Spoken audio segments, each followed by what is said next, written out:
Today we're going to talk about chapter 59, which goes over the fetal face and neck. At the beginning of the chapter, there's a lot of embryology that I haven't included in this PowerPoint. So I like you to just read over that so you kind of are familiar with what happens in the first trimester when the face and neck are developing.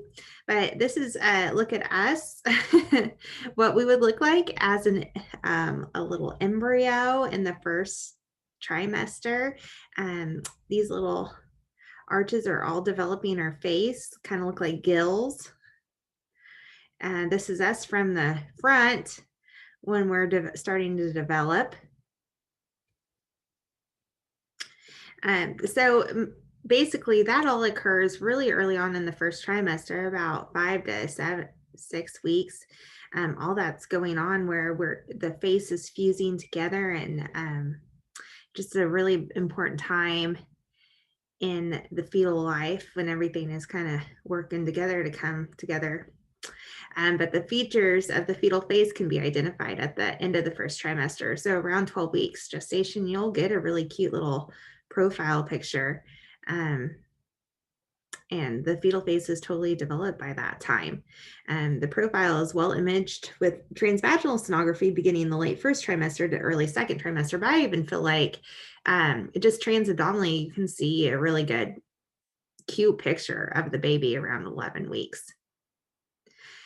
So the modified coronal view is best to image cleft lip and palate, and that basically means, and we'll talk about it a little bit later, but looking up at the nose and lip, and that's going to be your best way to evaluate cleft lip. Now, I do think that about 20 weeks gestation is a good time to evaluate that, because some of the cleft lips can be kind of small and difficult to see earlier than that. The maxilla and orbits are well imaged in a true coronal plane. If you've been pregnant before or you've seen the scary eyeball face, a lot of people think, oh my gosh, that's what my baby looks like. But it's really good to see the orbits of the eyes are where they need to be, especially after we get done with this chapter. You'll be really thankful that, that picture was how it was, because there are times that we are going to find out that the orbits are not where they need to be or equally spaced. So the lens of the eye is seen as a small echogenic circle within the orbit, and we will look at a picture of that in just a second. The long view demonstrates the nasal bone, soft tissue, mandible, and useful to rule out micrognathia, which I want you to know that term forever, because that will be on your registry. An anterior encephalocele and nasal bridge defects, and examine the upper lip. The transverse view shows the orbital abnormalities, interorbital distance, and useful to evaluate the maxilla, mandible, and tongue. So these are your questions while you're looking at the baby, at the fetus, like at their 20-week scan. Now, a lot of these questions go through your head, especially as you become a seasoned sonographer, without you even thinking about it. But as a young sonographer getting out, these might be some things that you want to think about while you're evaluating the face. One of those are the orbits normally spaced? Can you see the nose? Can you see the nasal bone? Is there a proboscis or sebocephaly, which we'll talk about in just a little bit? Are there any masses? Is the upper lip intact, which is a huge thing, because that's going to be your most common thing that could be potentially wrong. Is the tongue the normal size? Is chin abnormally small, which again is that micrognathia that we're going to talk about? And are the ears normal size and in normal position? Now, I do want to say that in a 20-week complete scan where I go, when we're just looking and there's no other kind of abnormalities, I very rarely just look at the ears. I mean, I'll see the ears, but I don't spend a lot of time on the ears. Now, if there are some things going on with the baby, then I might start looking and doing more of a detailed scan and looking at the size and shape and if the ears are in normal position, because there are some kind of genetic syndromes that where the ears can be abnormal. So this is the image. It might take you a second to look at it. So the baby, you're looking at the tip of the nose right here, that little nostrils and the upper lip. And this is just a really good view. And this is the view I want you to get when you're imaging the nose and lips, because you can really see the upper lip and you can see it really intact there. This is that scary eyeball face where the baby's looking into your soul. But it's good to see the orbits are the reason this one you can't see this as well because the nose bone kind of shadows it out. But I do try to manipulate my probe so I can see the lens of the eyes in both of the orbits. But you can see that they're orbitally equally spaced. Upper lip and lower lip. The cutest thing is when you can start seeing the babies blink, which is around 28 weeks gestation. And I actually, when I covered for someone on Friday and worked, and this baby was just going crazy in there. And I decided, well, let's do a couple 3D because I did have a student with me to kind of show her. And that baby was blinking on 3D and it was just so adorable. So yes, they can start opening their eyes in the third trimester. And you want to see those eyelids. Now this little cute face right here, this is what I call the profile face or the Facebook profile pic. And I always try to get this for the moms and dads because I think it's something that they can really identify. It looks like a normal picture in the first, second trimester. So everything's in black and white. They don't really know what they're looking at. You get this crazy face, which to us, I'm like, oh yeah, I know exactly what I'm looking at there. I want to see the orbits, but to them, it's kind of scary. They don't want to put that on their Facebook profile pic, so they want this cute profile. So for the parents, I always get this profile because it's the cutest one. But little do they know that on top of evaluating or just getting that image for them because it's cute, I'm also evaluating the forehead to make sure it's nice and kind of curved linear there, that the baby has a nasal bone right here, which is a huge thing because absent nasal bone is associated with trisomy 21. That there's a cute little nose, that I see both upper lips or upper and lower lips with the upper lip intact, and that I see a normal sized chin. If there is a small chin or like kind of an absent chin, it's that micranthia, and that is associated with trisomy 18. So this is an image of a soft tissue mass overlaying the fetal forehead. Um, Honestly, this is something that I've never seen like a forehead mass before. Um, but I guess it's pretty rare, but it could happen. So that's another reason why we want to look at that cute profile picture, just make sure there's no masses.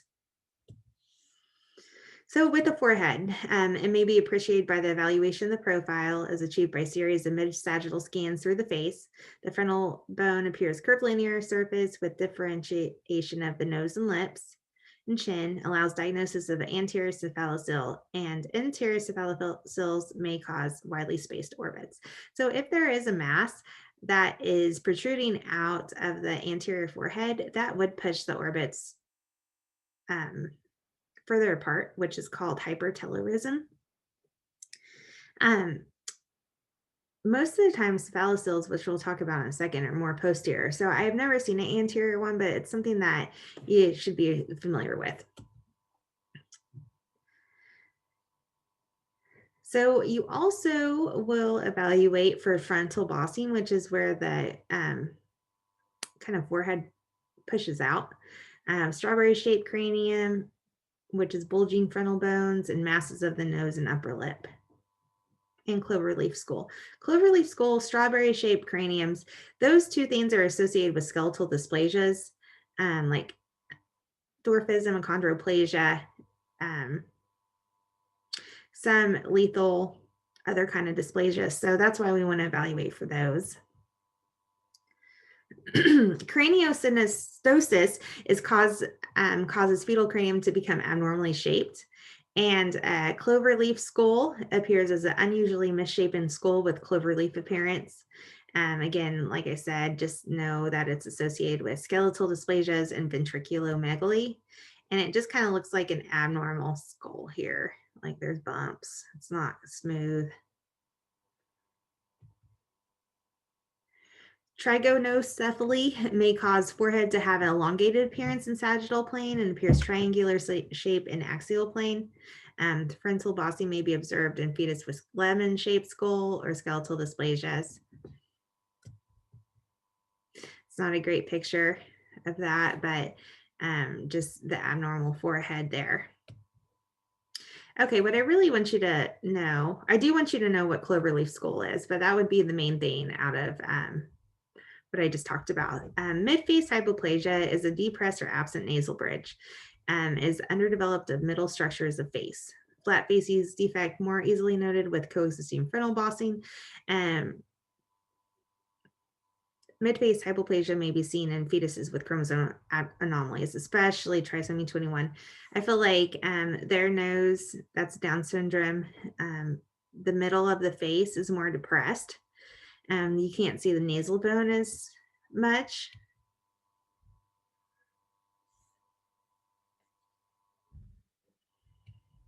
This looks like a large skull and just very small features of the face. This is a fetus with trisomy 21. You can see the skull hair. The nose is not very prominent. You don't see a nasal bone protruding out of the frontal bone. So this baby had trisomy 21. Now, I do hope that you remember about nuchal translucencies, and that their association with aneuploidy is well established. And if it's greater than 3 millimeters, that means it's abnormal. So if it's a thicker NT of greater than 3 millimeters, greater chance of the fetus being affected by a chromosome anomaly. Masses of the nose and upper lip may distort facial profile and indicate cleft lip. There's also some tumors, teratoma, I'm horrible at this word. They disrupt the facial contour in a sagittal plane. Sometimes you'll get a tongue that protrudes, and this is called macroglossia, which is another term that I really want you to remember. Although it's extremely rare, it's a condition that's found with Beckwith-Weidman syndrome, which occurs when there's organomegaly and glycogen storage diseases. So the tongue sticks out most of the exam. It's pretty thick and large. Here's it done sticking out in the arrows. Congenital microanthia, you need to know that one, should be suspected when a small chin is observed. It's detected from subjective appearance of small chin when imaging the field profile. So you see just a depressed chin. So in a normal profile, you would have a nice chin right here. Instead, right after the mouth, it kind of just depresses down to the neck. And that's what happens with a small chin. The mandibular length or AP diameter assessed by measuring the mentum of the mandible to the bisection of the lateral width. And sometimes we measure the mandible when there's a skeletal dysplasia, just to make sure it's nice and normal size. The ears may be imaged in parasagittal or coronal plane. Malformations are rarely predicted prenatally. So, I mean, again, it's not something that we routinely look at. Sometimes you can see low set ears, but that could be, if they are lower, be a reason for craniofacial malformations or syndromes. Again, it's something that's very difficult to look at on ultrasound. However, there has been times when an ear malformation is observed with like different syndromes like Goldenhar syndrome, where there's an absent eye and hemifacial microsomia, which small side of one of the faces. Small ears or Roberts syndrome. Again, these are things that I want you to be aware of, but you're not going to be tested on because I feel like in the grand scheme of things, this is a very small part of what I want you to know for this chapter. I do want you to know some of the abnormalities of the orbits. And the orbit architecture is important in evaluation of craniofacial anomalies. The anatomy of the orbits, the use of orbital measurements in gestational age assessment, and the role of sonography in detecting ocular abnormalities have been investigated. This is your orbital diameter. If you have any kind of question, if they are abnormal, you can measure outer to outer and inner to inner, and then the doctor will calculate whether if that is a normal or if there's a discrepancy and it could potentially be abnormal. The sonographer must document the presence of both eyes, assess the overall size of the eyes to exclude microphthalmia and anophthalmia. So that's why I like to look at the lens of the eyes. I want to see both of those. That's one of the things that I do check off on my complete scans. Masses of the orbit or in the orbit may be excluded with careful scanning of the eyes. I honestly have never seen a mass of the orbit, but there could be, it could happen, such as lacrimal ductus. So you would see like a little cystic area on the medial portion of the eye, even dermoids and hemangiomas. Here's some pictures of the eyes. One of the terms I want you to know is the hypotelorism, and it's characterized by a decreased distance between orbits, and it's associated with several syndromes. But these things are real. This one right here, the first one, holoprosencephaly, I want you to really know that because I want you to know the association of hypotelorism, holoprosencephaly, a microcephaly, and craniosynostosis, and PKU. Now, sometimes with hypotelorism, other things happen because it has to do with how the baby is forming earlier on, like around 5 weeks gestation. So if the baby is not forming correctly, multiple things are going to happen. The brain is not going to form, the orbits are not going to form correctly, and the nose is not going to form correctly. This is right here, a proboscis, which I'll talk about a little bit more in depth in just a second. This is another kind of crappy picture of the eyes really close together, and I got you some better ones. Okay, so orbital defects. Look, these are normal spaced eyes. These eyes you can see are closer together, and these are further apart. Here's another of both eyes really close together, hypotelorism, and also associated with that was holoprosencephaly. So this did not separate correctly. The brain did not separate correctly. And how I think of it is if the baby has holoprosencephaly and the brain did not separate like it should, then it also is affecting the face. And the eyes have not separated as much as they should. In severe cases, you can also get where the nose isn't formed correctly. Obvious hypotelorism will be seen in ethmocephaly and sebocephaly, and may be so severe that only a single orbit is demonstrated with fused or single eye as cyclopia. And measurements of the orbital width may identify fetuses with hypotelorism. Here's a couple more pictures, eyes. Okay, so this is ethmocephaly, and this area here is where the is the proboscis, which is kind of like an abnormal nose, a very severe abnormal nose. Now, I've told multiple people about this and they are in shock that this actually does happen, but it does. And one of my coworkers, who was my student 3 years ago, we were talking about this, and I told her, you know, to be honest, after the shock wore off when we were talking about this, I'm like, I haven't seen this in a long time.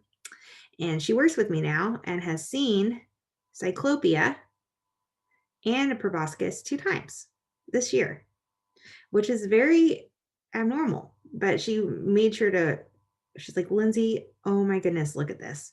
And I was like, yeah, that's exactly what you remember when we talked about it. I said I hadn't seen it forever. And she's seen it twice. Um, but it is very, very rare. So you can see that just the whole face just didn't develop. It didn't separate correctly. So you're going to get one eye, you're going to get your proboscis, which is supposed to be like the nose, and then the mouth here. And then this is always pretty much always associated with holoprosencephaly, because I doubt that the brain, if this is happening to the face, the brain is going to be separated. Here's another proboscis there. So hypertelorism is abnormally wide-spaced orbits. It's found in several abnormal fetal conditions, genetic syndromes, chromosomal anomalies, and it may be diagnosed by the orbital distances that fall above normal ranges for gestational age. It may provide evidence for a particular genetic syndrome or concurrent anomalies, and frontal cephalocyls may widen space between the eyes. So like if there is a mass, that would make the eyes abnormally spaced, but some chromosomal anomalies also could do that. Here is an image of the eyes abnormally spaced. This is a kiddo that definitely had some issues here. Like this nose did not, almost looks like almost two noses almost separated too much, or developed almost two noses. Eyes were way spaced, and then she had surgery. And it looks much better. Most of the time when something like this happens, though, there's other genetic things that are also occurring at this time. Here is an encephalocyl, anterior encephalocyl, that is going to be separating the orbits.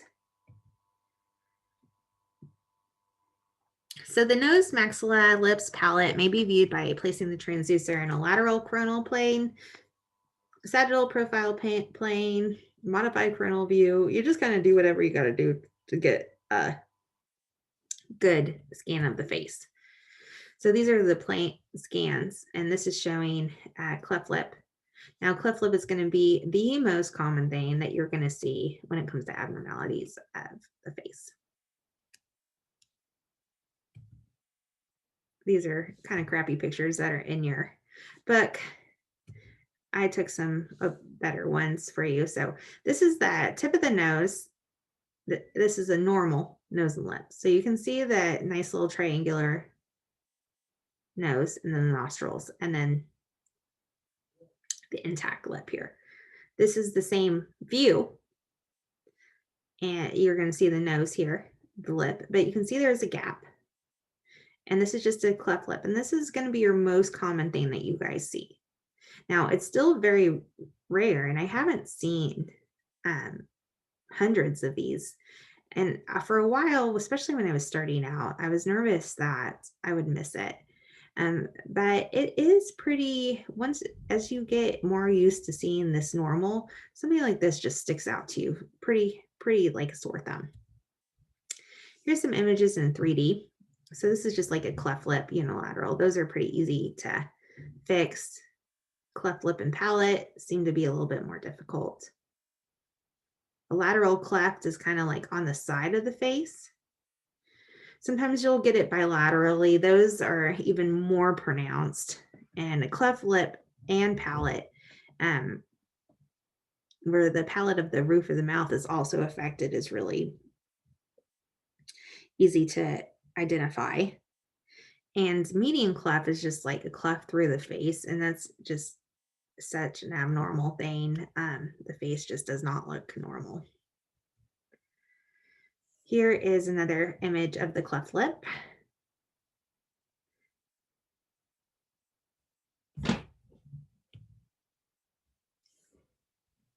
So cleft lip with or without cleft palate represents the most common congenital anomaly of the face. Cleft lip occurs because of a failure to fuse primary and secondary palate.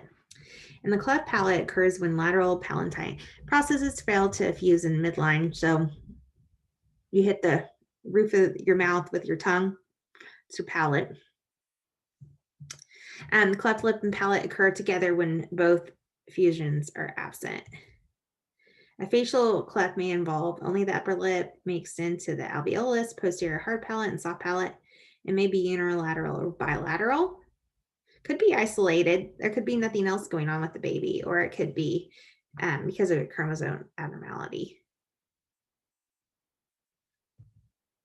Clefts may occur along various facial planes. Most of the time, it's just going to be that normal cleft lip that you see. Isolated cleft lip may occur as unilateral or bilateral defect. When unilateral, all right, this is going to be something that you guys need to know, commonly originates on the left side of the face. Bilateral lesion, cleft palate is found in up to 85%. So when there's a cleft on both sides, usually the palate is also involved. Unilaterally, it's a little bit less.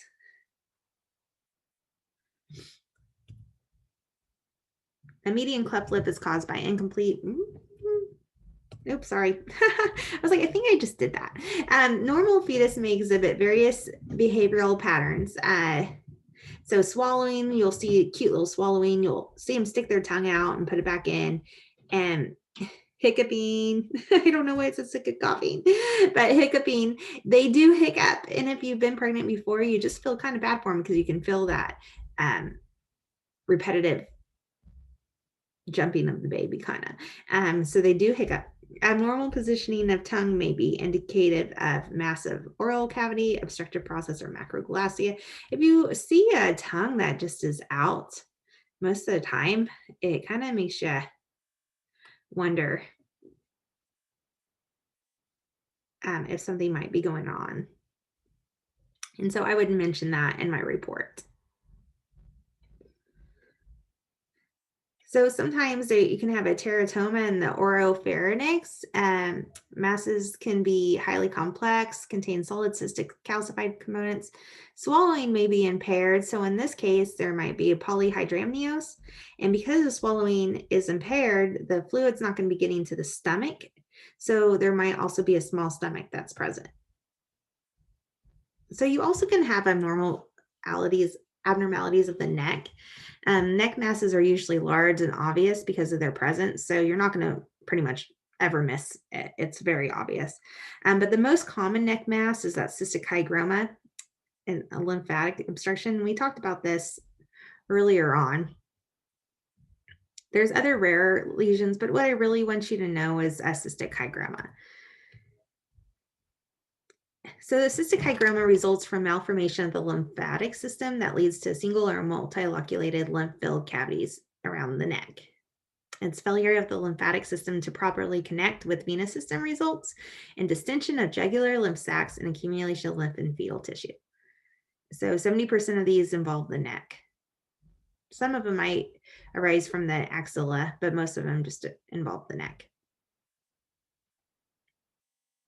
50% of the cystic hygromas are associated with a chromosomal anomaly, and what it mostly is Turner syndrome. And Turner syndrome tends to have more cystic hygromas for some reason. So this is the back of the head here. And then you can see this fluid back here. You can see these nuchal ligaments, these septations. That's what it really is hinting that this is a cystic hygroma. This is a very, very, very large cystic hygroma with the septations there. Sometimes these resolve, sometimes they don't. So they may be small and regress because alternate routes of lymph drainage may eventually develop. But sometimes you will have webbing of the neck and swelling of the extremities that may be appreciated after birth.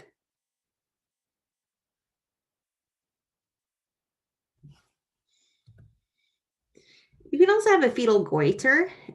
Whenever maternal thyroid disease is present, fetal thyroid should be evaluated. A fetal goiter usually appears as a symmetrical, solid, or homogeneous mass arising from the anterior fetal neck. Again, it's pretty abnormal to see a goiter, but it does happen. And it's just going to kind of look like a enlarged thyroid where the neck is. Here's another one. So the esophagus may be obstructed with the large goiter and hyperextended fetal neck, resulting in polyhydramnios and a smaller absent stomach again, because there is going to be the obstruction from baby being able to swallow. And when the goiter is suspected, fetus may be either hypothyroid or hyperthyroid,